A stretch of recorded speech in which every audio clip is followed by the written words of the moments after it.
Dans le Coran, on a un échange entre les gens du paradis et les gens de l'enfer.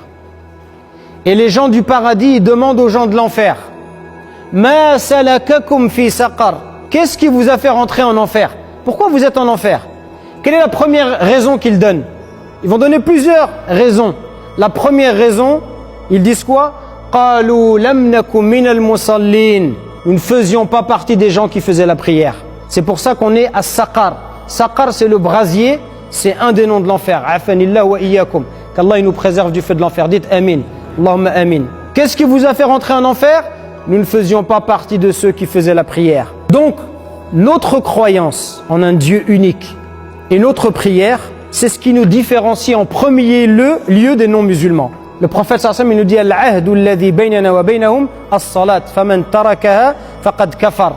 Entre l'homme et la mécréance, il y a l'abandon de la prière. Celui qui la délaisse a mécru, rapporté par l'imam Muslim. Et vous savez que les savants musulmans, c'est une question qui est sujet à débat, c'est pas lieu d'aborder ça, mais est-ce que celui qui dit que la prière elle n'est pas obligatoire chez tous les savants musulmans, ils disent qu'il n'est plus musulman. Celui qui considère que la prière elle n'est pas obligatoire. À l'unanimité des savants musulmans, cette personne-là, elle n'est plus musulmane. Là où les savants divergent, c'est sur le fait que quelqu'un qui ne fait pas la prière par paresse, quelqu'un qui est paresseux, qui est fainéant.